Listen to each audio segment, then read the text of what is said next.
Welcome back to my channel. If the inner troubles of the marriage become public, the impact from the divorce may be more costly. The abrupt separation of Prime Minister Justin Trudeau and his wife, Sophie Grégoire Trudeau, in midsummer places the Prime Minister in a new role. Unlike in the United States, being married has never been an unwritten necessity for holding the highest political office in Canada. However, as demonstrated by Donald Trump and Ronald Reagan before him, being divorced once or twice, remarrying, and then running for president appears to be acceptable to Americans. In the United States, a sitting president would almost certainly pay a high price if he were in Trudeau's position as a newly single father. American presidents and their wives have a long history of staying married for the sake of public appearances and political careers.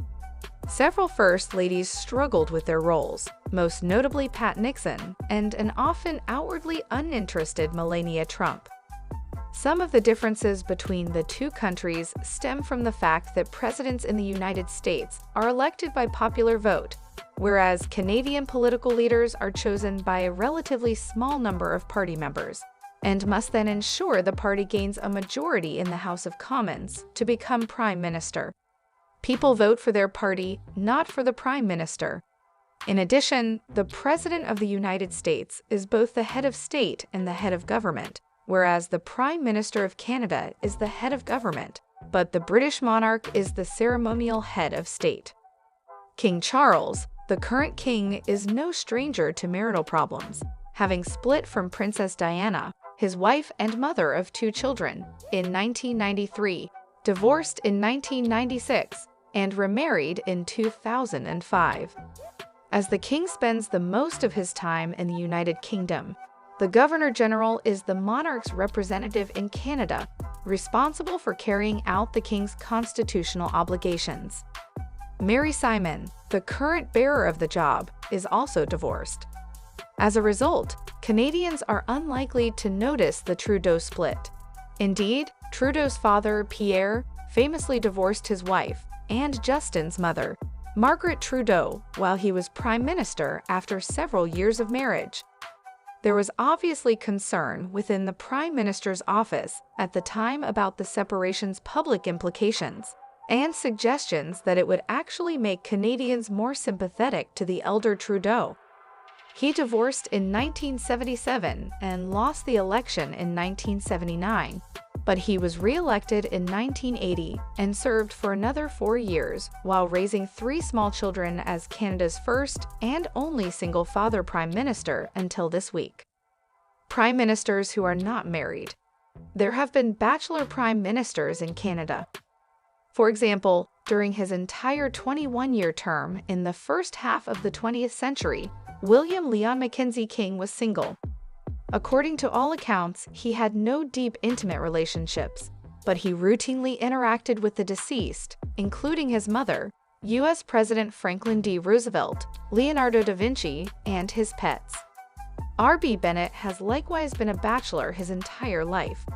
So Canadians have had single prime ministers, as well as separated and divorced prime ministers. Justin Trudeau is not establishing a precedent. The Trudeau divorce is unlikely to have any significant political consequences. Women voters who prefer Trudeau over Conservative candidate Pierre Poilievre are unlikely to abandon him. Trudeau took office with a feminist platform, and his first cabinet was 50% female. It's a pledge he's kept, appointing women to crucial cabinet positions during his presidency. In a few weeks, he may also name a woman to Canada's Supreme Court, giving women a majority on the country's highest court.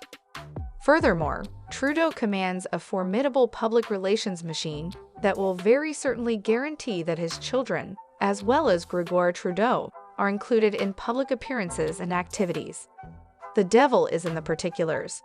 The impact from the divorce could be more costly if the intimate battles of the marriage become public, with proof of Trudeau acting in an unsuitable manner for a feminist or a good partner.